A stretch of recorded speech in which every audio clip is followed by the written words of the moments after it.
tugas koperasi, tetapi tentu ada hal teknis yang nanti kita akan Allahu Akbar. Hidup rakyat.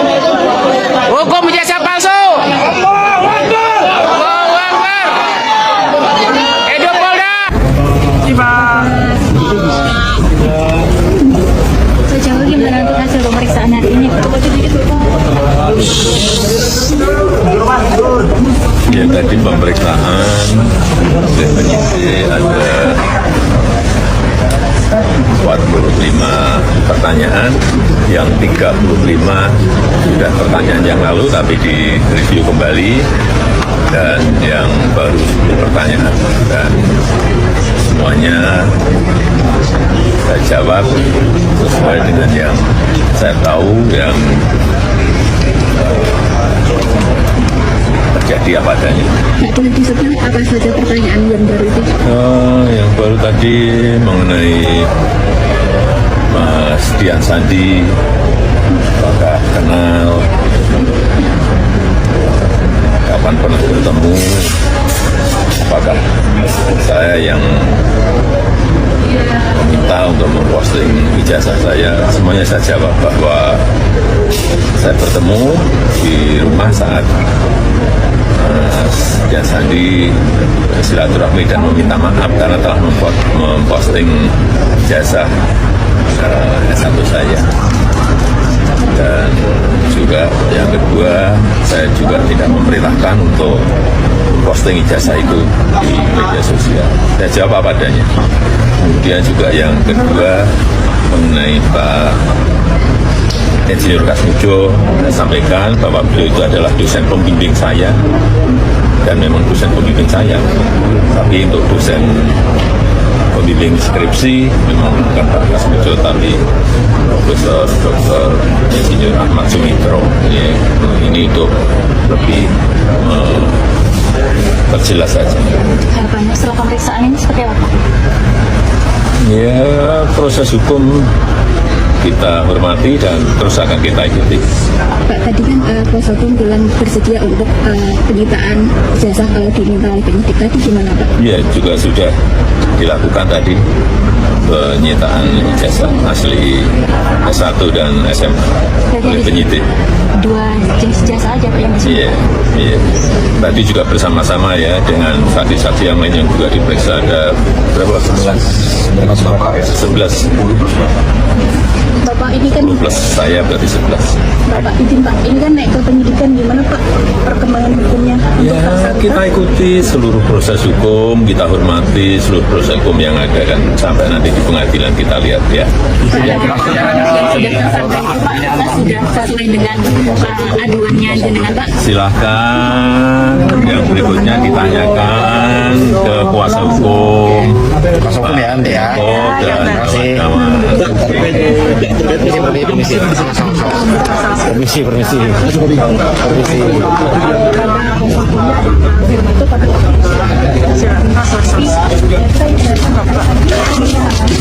kasih.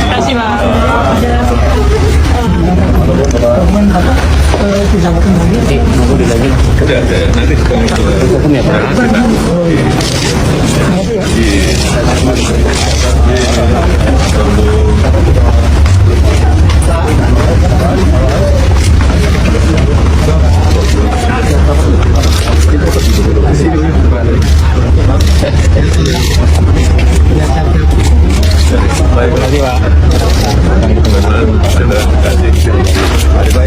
Oke, halo teman-teman semuanya, kembali lagi bersama saya di channel ini. Salam inspirasi, salam NKRI, harga mati.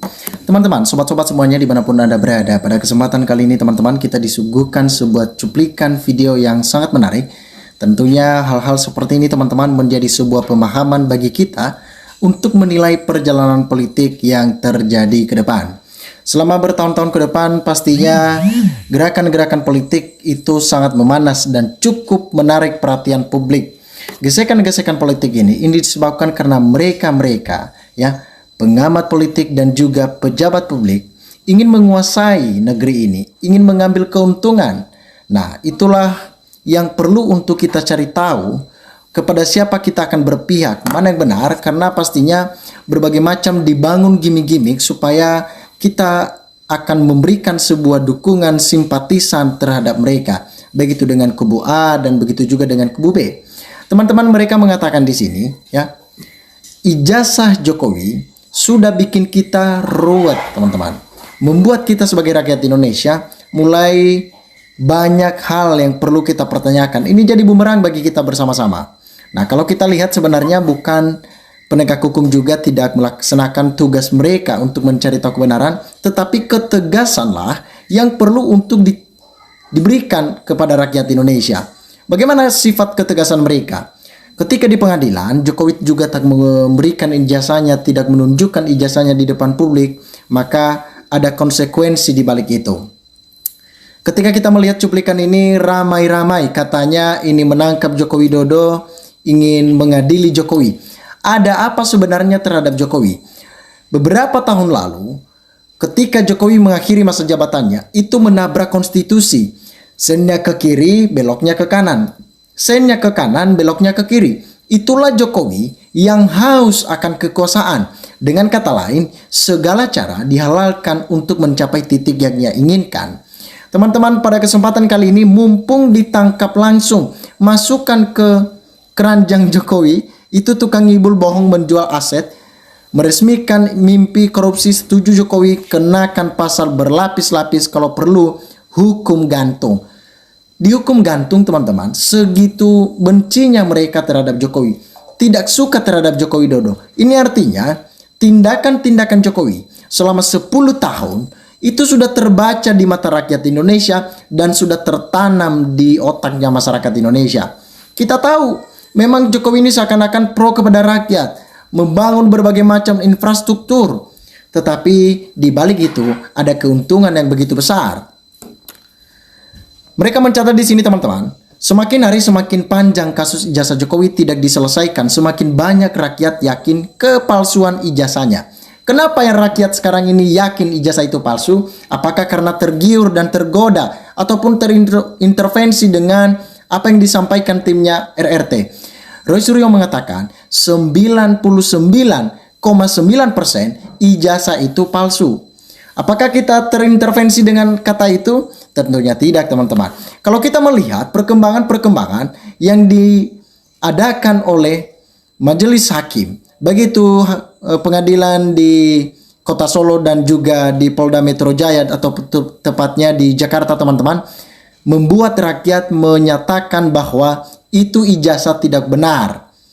Jokowi tidak pernah hadir dalam setiap persidangan. Namun udah berapa kali, teman-teman, Majelis Ketua Hakim memberikan sebuah perintah tegas ataupun menyurati Joko Widodo untuk membawakan ijazahnya di depan para majelis hakim ataupun juga di depan para yang menggugat hal ini. Namun sampai sekarang hasilnya juga nihil. Ini artinya menunjukkan ketakutan besar Jokowi hadir di persidangan karena apa yang mau ditunjukkan barangnya nggak ada. Apa yang mau ditunjukkan jika itu benar-benar manipulasi data ijazah itu. Inilah yang menjadi sebuah dilema bagi rakyat Indonesia. Lalu apakah isu ini akan menjadi isu yang secara terus-menerus dibicarakan dan tidak ada penyelesaiannya? Kita malu dong dengan negara-negara lain. Negara lain menjadikan isu ini menjadi isu internasional dan menjadi tolak ukur bagi negara kita. Bagaimana penegak hukum di Indonesia dalam menjalankan tugasnya. Salut untuk bapak-bapak pembela kebenaran dan keadilan siapapun mereka. Garda terdepan, rakyat selalu berada di belakang Anda. Rakyat selalu mendukung, memberikan support yang begitu luar biasa.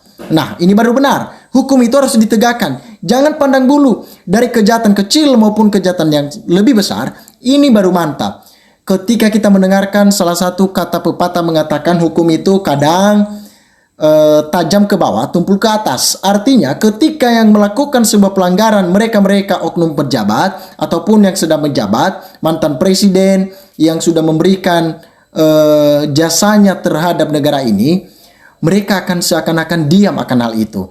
Lalu bagaimana dengan rakyat biasa? Jika rakyat biasa melakukan sebuah pelanggaran, kalau boleh itu pun masalah-masalah sepele, itu bisa berkali-kali lipat hukumannya ataupun berlapis-lapis pasalnya. Ini membuat suatu ketidakadilan di negara kita. Artinya masih memilah-milah penegak hukum. Lalu bagaimana nantinya di 2045 menjadi negara emas jika masih saja banyak orang yang melakukan hal-hal seperti ini? Nah, teman-teman, mungkin Anda semuanya dimanapun Anda berada, silahkan juga berikan harapan teman-teman. Saya yakin Anda tahu tentang polemik kasus ijazah Jokowi yang kini diduga baik itu pihak dari UGM, pihak kepolisian, pihak hakim pun seakan-akan mereka pro terhadap Joko Widodo. Nah, mari kita membongkar hal ini semuanya. Silakan cantumkan di dalam kolom komentar ini harapan teman-teman sehingga kita dapat bertukar pikiran antar satu dengan yang lain lewat kolom komentar ini. Terima kasih teman-teman. Salam NKRI harga mati.